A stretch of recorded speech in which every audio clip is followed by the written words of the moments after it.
श्रोताओं नमस्कार। श्रोताओं, शिक्षा एक महत्वपूर्ण साधन है जो हर किसी के जीवन में बहु उपयोगी होती है। शिक्षा ही है जो पृथ्वी पर अन्य जीवित प्राणियों से अलग करती है और शिक्षा से ही मनुष्य बुद्धिमान प्राणी बनता है।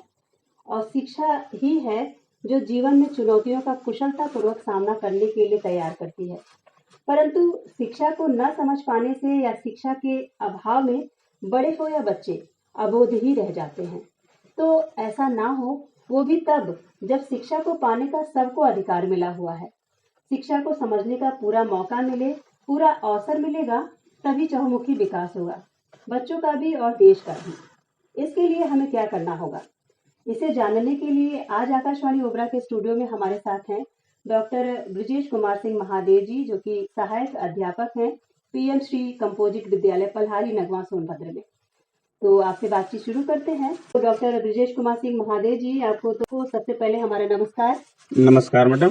और स्टूडियो में आपका बहुत बहुत स्वागत है। धन्यवाद। डॉक्टर ब्रिजेश कुमार सिंह जी, सबसे पहले तो हम आपके बारे में कुछ जानना चाहेंगे। आप बताएं कि अध्यापन कार्य से आप कब से जुड़े हैं और भी कुछ बताएं अपने बारे में। धन्यवाद। मैं doctor Brijesh Kumar Singh, block scout master Nagwan basic शिक्षा परिषद सोनभद्र से हूं। और मैं बता दूं कि मैं चौपन विकासखंड के भरारी ग्राम पंचायत का निवासी हूं और पिछले 3 दशक से मैं शिक्षा के क्षेत्र में कार्य कर रहा हूं। हालांकि बेसिक शिक्षा विभाग में 2002 से हूं। अच्छा। इंटर कॉलेज और महाविद्यालय में भी अध्यापन का कार्य कर चुका हूं। अच्छा। शिक्षण के साथ लेखन का कार्य भी करता हूं। अब तक 1.5 दर्जन पुस्तकें भी मेरी प्रकाशित हो चुकी हैं। बहुत अच्छी बात। भूगोल विषय में डॉक्टरेट के साथ साथ स्काउटिंग में हिमालय वुडबैज हूँ। अच्छा। सर्चलुक शोध पत्रिका और साहित्य सरोवर ई पत्रिका का संपादन भी कर रहा हूँ। एशियन एजुकेशन, नेशनल बिल्डर, राज्य आईसीटी के साथ दर्जनों सम्मान प्राप्त कर चुका हूँ। अब नवनिहालों के साथ सेवा में तत्पर हूँ। जी, बहुत ही गुण कार्य है जो लोगों के जीवन में एक खुशी का पल के साथ साथ एक प्रगति की ओर ले जाने वाला है। जी धन्यवाद। जी देखिए, शिक्षक का दायित्व तो बड़ा ही अनमोल होता है। उनके हाथों में, जैसे कि अभी आपने कहा, नवनिहालों का जीवन आप संवार रहे हैं, तो सही बात है कि शिक्षकों का जो जीवन है वो नवनिहालों का भविष्य जो है उज्जवल बनाने में जी बड़ा योगदान रहता है। तो महादेव जी, सबसे पहले आपसे यही जानना चाहेंगे बच्चों के लिए कि शिक्षा देखें उनके लिए बहुत जरूरी है। आपसे नहीं जानना चाहते कि बच्चों के लिए शिक्षा को उनके अनुसार कैसे रुचिकर बनाया जाए ताकि बच्चे मन से लिख पढ़ सकें, उसके बारे में उनके उत्सुकता जो है वो बढ़ सके। जी। बच्चों में शिक्षा को रुचिकर बनाने के लिए हमें उनकी रुचि को ध्यान में रखकर शिक्षण कार्य करना होगा। कहानियों, गीतों, खेलों के माध्यम से पढ़ाई को मजेदार बनाकर उनकी रुचि को बढ़ाया जा सकता है। वर्तमान समय में स्मार्ट क्लास, शैक्षिक ऐप, विविध नवाचार एवं शिक्षण अधिगम सामग्री की सहायता से यदि पढ़ाया जाए तो बच्चों का मन पढ़ने में अवश्य लगने लगता है। जी बिल्कुल। अभी आपने कहा एक विविध नवाचार, तो हम आपसे ये जानना चाहेंगे कि ये नवाचार से क्या अभिप्राय है आपका। जी। नवाचार वह परिवर्तन है जो पूर्व में प्रचलित विधियों में नवीनता का संचार करता है तथा नवीन तकनीकी के माध्यम से छात्रों का सर्वांगीण विकास करता है। पर शिक्षा में नवाचार का मतलब सिर्फ नई तकनीकी से कहीं ज्यादा है। अच्छा। यह एक नया विचार है, एक नया व्यवहार है जो शिक्षण को व्यवहारिक, सरल, रुचिकर और उपयोगी बनाता है। इसका मतलब समानता को बढ़ावा देने और सीखने की प्रक्रिया को बेहतर बनाने के लिए एक नए और सरल तरीके से वास्तविक समस्या का समाधान करना है। अच्छा। इस प्रकार शिक्षण अधिगम प्रक्रिया में सुधार के लिए शैक्षिक संदर्भ में महत्वपूर्ण परिवर्तन और प्रथाओं का अनुप्रयोग ही नवाचार है।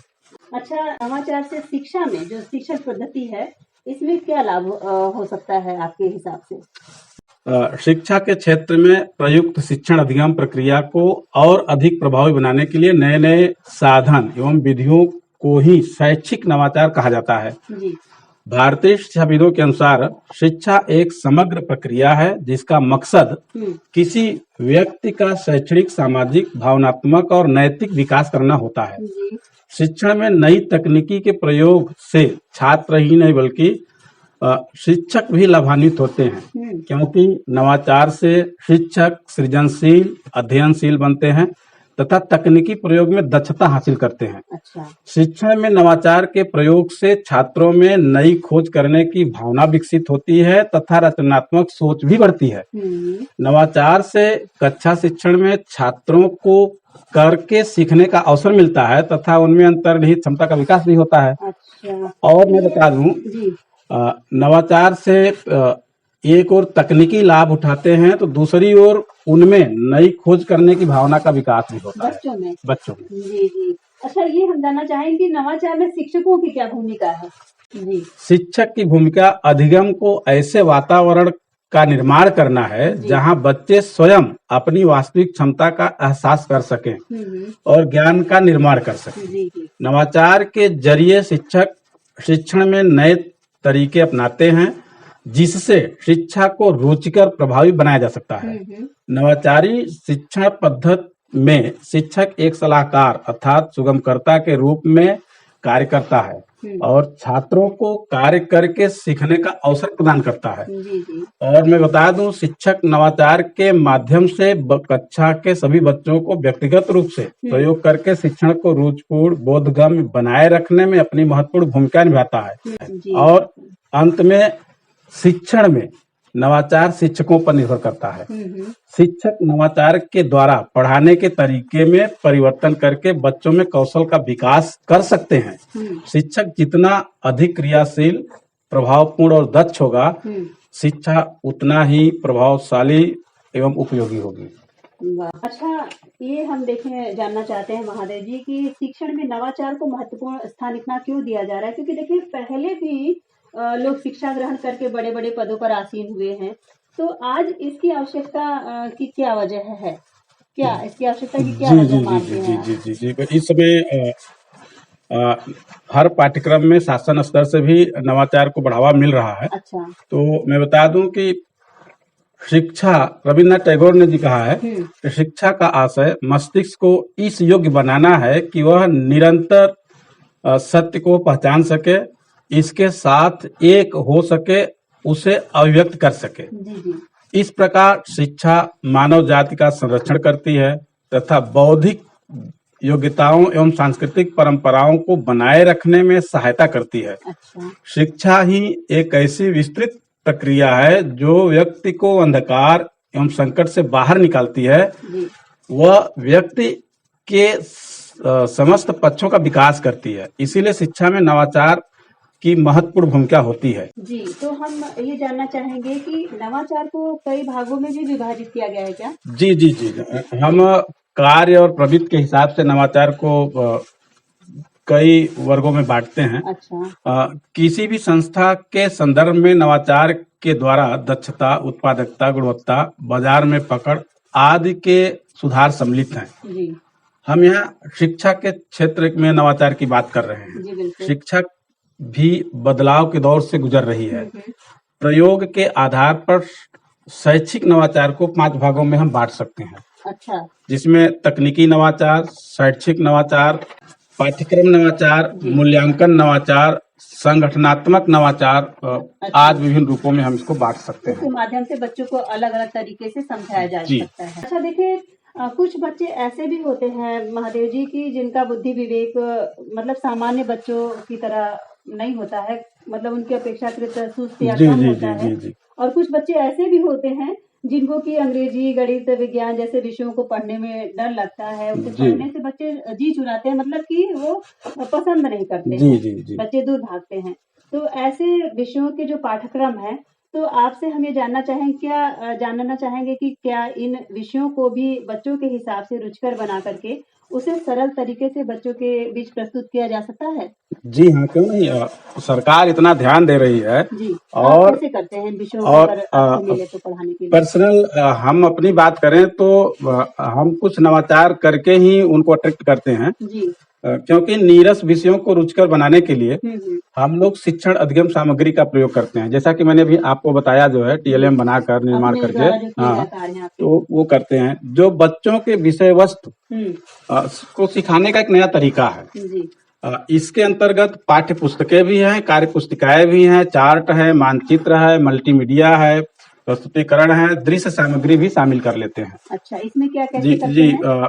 इसमें जैसे भाषा और गणित विज्ञान की बात आप कही है, जो कठिन विषय है, जी। तो इसमें मैं बता दूं कि विभाग का भी विशेष ध्यान है इन विषयों पर। और बच्चों के अधिगम स्तर सुधारने के लिए और आसानी से सीखने के लिए हर विद्यालय पर एक अधिगम किट प्रदान किया गया है बेसिक शिक्षा परिषद द्वारा हर स्कूलों में। इस किट में क्या क्या होता है? उस किट में 2-3 चीजें मेन है, जैसे ठोस सामग्री है, कुछ पत्र है, कुछ जो है विभिन्न आकार के चीजें हैं। अच्छा। तो उन किटों के माध्यम से हम बच्चों को खेल खेल में शिक्षा प्रदान करते हैं और बच्चे भी इंजॉय पूर्ण सीखते हैं, मनोरंजन के साथ सीखते हैं। विषय के अनुरूप शिक्षक भी शिक्षण अधिगम सामग्री तैयार करके बच्चों को विषय का ज्ञान कराते हैं। सीखने के उद्देश्य से टेलीविजन पर SCRT और NCERT द्वारा पाठ्यक्रम भी चलाए जा रहे हैं। अच्छा।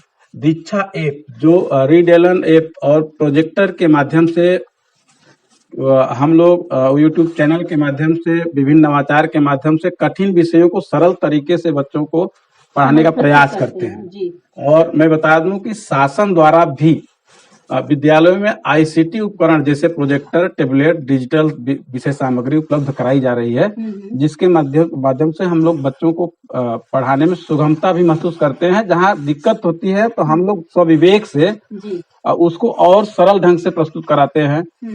कोई भी विषय है तो पहले उसको पर्यावरण से जोड़कर, उसके आसपास की विषय वस्तु से जोड़कर उसको जो है पढ़ाते हैं, ताकि बच्चे आसानी से उसको समझ सकें। प्रयोगात्मक रूप से, मतलब जो भी आसपास की चीजें हैं उनको लेकर के बच्चों को शामिल करते हैं, उनको सरल तरीके से सरल तरीके से समझाते हैं। जी, बहुत ही अच्छा तरीका। और देखिए आपने बहुत ही अच्छी जानकारी दी। अब बातचीत के आखिर में कुछ और कहना चाहेंगे सभी हमारे जो माता पिता या फिर अभिभावक जो सुन रहे हैं इस कार्यक्रम को, इस कार्यक्रम के माध्यम से क्या कहना चाहेंगे? जी जरूर। मैं सभी को संदेश देना चाहूंगा। सबसे पहले तो स्वामी विवेकानंद का एक वाक्य याद करूंगा, मनुष्य में अंतर्निहित परिपूर्णता का उद्घाटन करना ही शिक्षा है। मनुष्य के भीतर ही ज्ञान है।